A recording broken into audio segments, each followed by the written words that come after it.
आज हम लोग आए हुए हैं मुख्यमंत्री भजन लाल जी के गृह जिले भरतपुर में और फिलहाल हम लोग मौजूद हैं भरतपुर राज परिवार से मिस्टर दीपराज सिंह जी के साथ। जानते हैं भरतपुर के लोकल मुद्दे क्या हैं, जाट समाज से जुड़े हुए क्या इश्यूज़ हैं जिनका समाधान होना ज़रूरी है। तो सर आपसे ये पूछना चाहेंगे, 100 दिन का कार्यकाल हुआ है, नई सरकार आई है, नए मुख्यमंत्री जी हैं, क्या कहना चाहेंगे, कैसा चल रहा है? पहली बात तो हमारा बहुत सौभाग्य है कि बीजेपी के चीफ मिनिस्टर भरतपुर से हैं, हमारे बहुत चहेते हैं, हमारे बहुत नज़दीक हैं। हम सब ने उनके संग काम किया है और आज भी काम कर रहे हैं, जो भी हमारे पर जिम्मेदारी दी जाती है। 100 दिन में से 20 दिन तो आचार संहिता लग गई, तो उसको तो अपन कैलकुलेट नहीं करें। 70 दिन के दरमियान ERCP का काम हुआ, जो कि एक बहुत बड़ा पेंडिंग काम था, बहुत बड़ी उपलब्धि थी। और इस एरिया में और जो अन्य एरियाओं में वो ERCP की जो योजना आई है उसमें बहुतों को लाभ होगा। थोड़ा टाइम लगेगा क्योंकि एक दिन में तो वो काम पूरा होगा नहीं। और इसके अलावा भी SOG के अलावा इन्होंने एक सिक्योरिटी का गठन किया, जिसमें पुलिस ने बहुत मुस्तैदी से काम किया है और बहुत सारे क्रिमिनल्स को पकड़ा है। और जो ये यूपी और मध्य प्रदेश और हमारी नेबरिंग स्टेट्स के जो आदमी थे, जो क्रिमिनल्स थे, जो राजस्थान में आके बसेरा कर रहे थे कांग्रेस के टाइम में, उन सबको पकड़ा है, उनके ऊपर कार्रवाई की गई है जी। पेपर लीक के ऊपर उन्होंने इतनी बड़ी कमेटी गठित कर दी, जो कि एक बहुत बड़ा मुद्दा रहा पुरानी गवर्नमेंट में। जी। और उस पर भी कार्रवाई होगी, धीरे धीरे चल रहा है, उसमें से आदमी पकड़े भी हैं, उनके इंटेरोगेशन चल रहा है। तो सर, जैसे आपने एक ERCP जल समझौते का जिक्र किया, राजस्थान में हमेशा से पानी की एक बहुत बड़ी समस्या रही है। ये क्षेत्र हमेशा पानी के लिए सूखाग्रस्त हमेशा रहा है। तो आप क्या कहना चाहेंगे, 100 दिन के कार्यकाल में ही मुख्यमंत्री जी ने मध्य प्रदेश से समझौता किया, हरियाणा से यमुना जल समझौता हुआ है, क्या कहना चाहेंगे, राजस्थान में जल लाने का श्रेय जनता क्या दे रही है इनको? अभी क्लैरिटी थोड़ी कम है जनता को, तो शायद हो सकता है कि वो इतना बड़ा श्रेय नहीं दे पा रहे जो देना चाहिए। परंतु लोग जो समझ रहे हैं और जो समझा पा रहे हैं, वो ये भी दिखा पा रहे हैं कि भाई जो ERCP का जो एंड रिजल्ट आएगा, उसमें कितने लाखों हेक्टेयर ज़मीन सिंचित होगी, उसमें खेती होगी और उससे किसानों को लाभ पहुंचेगा, जो कि एक हर चीज़ का एक लंबा दौर है। अगर आज मान लो रोडवर्स का इतना नेटवर्क फैलाया अटल बिहारी वाजपेयी के टाइम से लेके आज तक, नितिन गडकरी जी ने फैलाया, मोदी जी ने फैलाया, तो वो एक दिन में तो फैला नहीं, इतने लंबे समय में फैला है। तो ERCP का भी रिजल्ट 5-6 साल में आएगा, और जब वो आएगा, जब वो दिखेगा, उसके बाद आप देखोगे कि उसका नेट रिजल्ट कितना बढ़िया होगा। सर, एक युवाओं से जुड़ा हुआ मुद्दा है पेपर लीक का। जी। पिछली सरकार में अगर देखा जाए तो 18 में से 17 पेपर लीक्स हुए। युवा जी तोड़ मेहनत करता है, परीक्षा देने जाता है, एंड रिजल्ट पता चलता है पेपर लीक हो गया। क्या बीतती है उस पर? नई सरकार आई है, कुछ कार्रवाई होती देख रहे हैं क्या आप? देखो साहब, ऐसा है कि ये तो बेचारे मैं उनका दुर्भाग्य मानता हूँ जिनके संग ये ऐसा हुआ है, जो नई पीढ़ी और युवा पीढ़ी के संग इन्होंने धोखाधड़ी करी है कि पेपर लीक कर दिया चंद लोगों को फ़ायदा पहुंचाने के लिए। या तो वो बड़े बड़े इंस्टीट्यूट चलाते थे या वो कोचिंग क्लासेस चलाते थे, इन्होंने वो पेपर उनको बेच दिया या उनके मार्फत किसी और को बेच दिया, वो इन्होंने दलाली करी, और उसका हमें भी बड़ा दुख है। पर क्योंकि वो सरकार एक लंगड़ी सरकार थी, उसमें अपना कोई योगदान ही नहीं था, ना उनसे किसी से कह सकते थे, ना कोई सुनवाई थी। जी। पर अब जब से भजन लाल जी की सरकार आई है, बीजेपी सरकार आई है, और शीर्ष नेतृत्व ने भी उन पर गौर किया है, उन चीज़ों पे, और उन्होंने टाइम मांगा है उसमें। एक बार इलेक्शन खत्म हो जाता है तो कार्रवाई करी जाएगी, ऐसा हम समझते हैं, और वो कार्रवाई अच्छे के लिए। देखो साहब, सबसे बड़ी बात तो ये है कि जो एक मूल तौर पे जो अंतर है बीजेपी और कांग्रेस में, वो ये है कि जब जब कांग्रेस पावर में आती है, वो सरकारी अधिकारी को पब्लिक का नौकर ना मान के अपना नौकर मानती है। पिछली सरकार में पुलिस वाले, चाहे SP हों, चाहे कलेक्टर्स हों, चाहे थानेदार हों, ये उनकी सिक्योरिटी में लग पड़े बजाय के जनता की सिक्योरिटी करें, और उससे सारी परिस्थिति ऐसी चरमरा गई कि लॉलेसनेस फैल गई पूरी स्टेट में, और आतंक नाम ऐसा हो गया कि लोगों को यही नहीं मालूम था कि हमें जाके रिपोर्ट किसको करनी है। और नेता सारे दलाली में पड़ गए, क्योंकि उनको तो लगा लंगड़ी सरकार है, ये जो पब्लिक सर्वेंट हैं ये हमारे सर्वेंट हो गए, और हम इनको दिन भर भगाए फिरेंगे। जो अधिकारी ऑफिस में बैठने चाहिए, वो अधिकारी उनकी सिक्योरिटी में दिन भर भागे फिरते थे। तो उससे स्थिति तो पूरी चरमरानी थी, गुंडा पनप गया, और जो और राज्यों के गुंडे थे वो हमारे राज्य में और आ गए। उनको इन्होंने शह दी, इन्होंने ज़मीनें कब्जाई, इन्होंने गुंडागर्दी फैलाई, गलत केसेस लगाए। जो बीजेपी के आते ही बीजेपी का एक एक एमएलए नीचे से लेकर ऊपर तक चीफ मिनिस्टर तक कार्यकर्ता है। हमारे यहाँ पर नेता नहीं है, हमारे यहाँ कार्यकर्ता हैं जो जनता की सेवा करने आए, लूटने नहीं आए। और हमारे सरकार में और हमारी पार्टी में ऐसा कोई लूट की प्रथा ना पहले रही ना आज है। जी, आप लोगों से अच्छा कोई इसको अवगत नहीं करा सकता हमारे चैनल के माध्यम से, जी। तो आप क्या कहना चाहेंगे भरतपुर की मूल समस्याओं के बारे में? देखो साहब, मूल समस्या भरतपुर की दो हैं जो मैं समझता हूं और जो मैं सोचता हूं कि अगर, क्योंकि अब भजन लाल जी को इन्होंने भागीरथ का दर्जा दे ही दिया है, तो ये भागीरथ तक ही सीमित नहीं रहेंगे। इनको पानी के अलावा बहुत सारी चीज़ें और लानी पड़ेंगी भरतपुर में, क्योंकि भरतपुर एक ऐसी भूगोलिक स्थिति पे है कि हमारे पास 55 किलोमीटर पे आगरा है और 250 किलोमीटर पे दिल्ली है और 250 किलोमीटर पे जयपुर है। तो यहाँ पर क्या है कि थोड़ा सा फोकस कम रहा। एक तो यहाँ का जो युवा पीढ़ी है उसके लिए जॉब नहीं है, दूसरा पानी होगा तो समृद्धि आई जाएगी अपने आप। सर, आपने बहुत अच्छा बोला। जैसे कि जाट समाज से आते हैं, कई सारे मुद्दे जाट समाज आंदोलन भी कर रहा है अभी किन्हीं मुद्दों पर। सेंट्रल गवर्नमेंट से भी कई सारे मांगे हैं उनकी, स्टेट गवर्नमेंट से भी। क्या कहना चाहेंगे? जायज़ मुद्दे हैं, जायज़ मांग है, जायज़ तरीका है, कैसे आगे बढ़नी चाहिए चीज़? अभी आपने कहा कि मैं राज परिवार से आता हूं और मैं पिछले 25 साल से इस पार्टी में काम कर रहा हूं।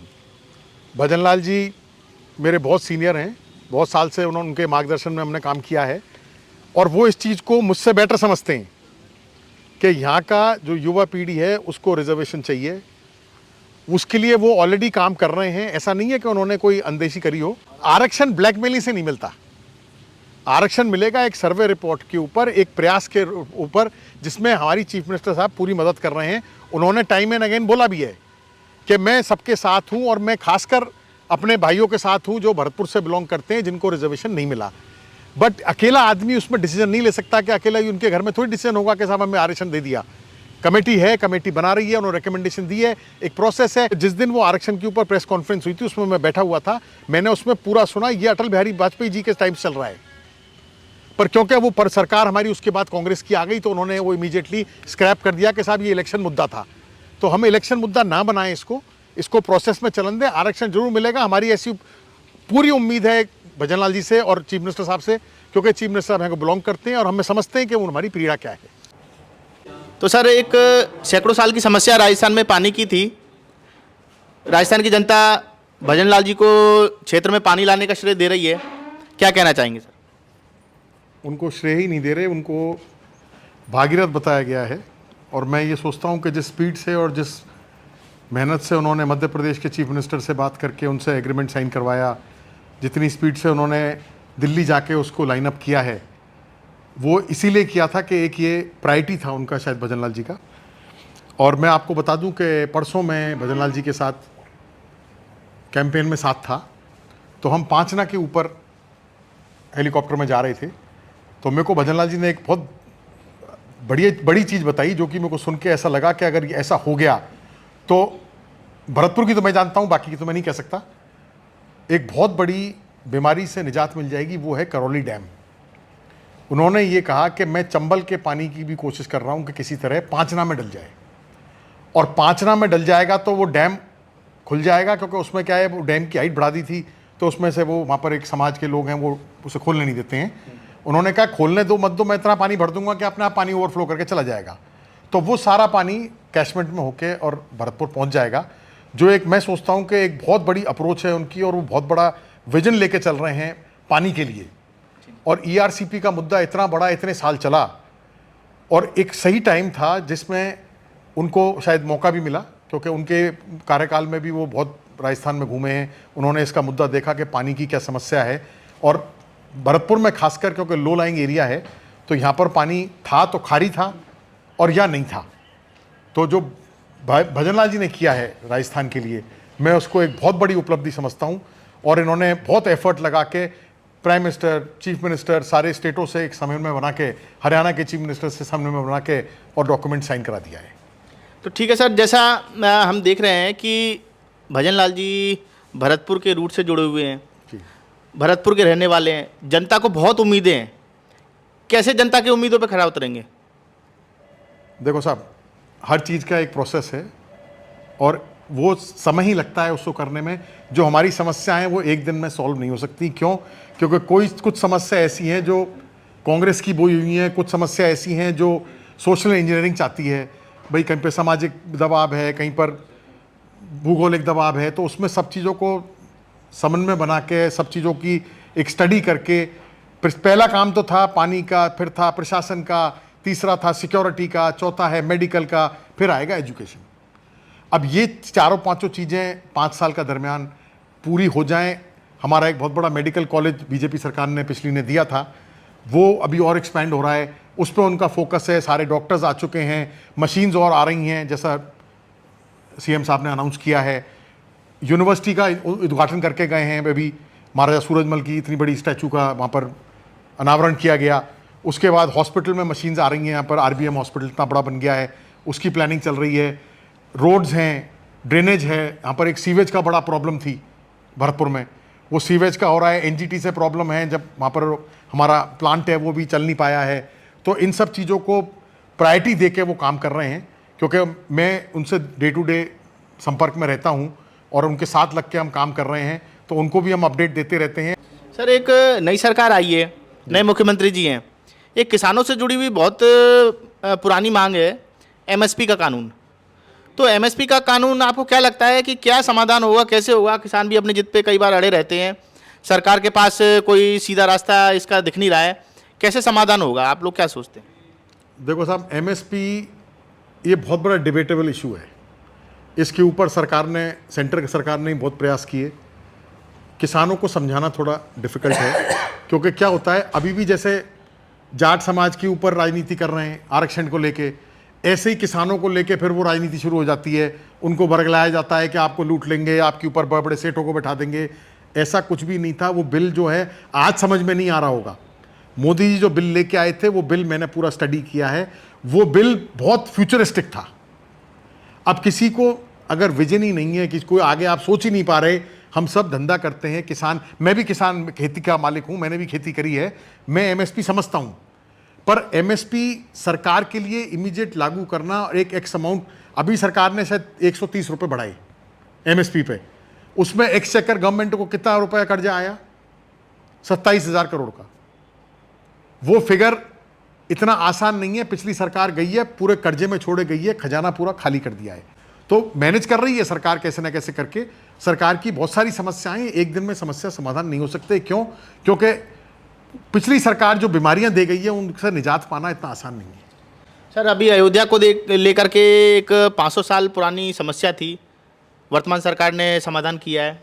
2 समुदायों के बीच में झगड़ा भी था, ख़त्म हुआ है।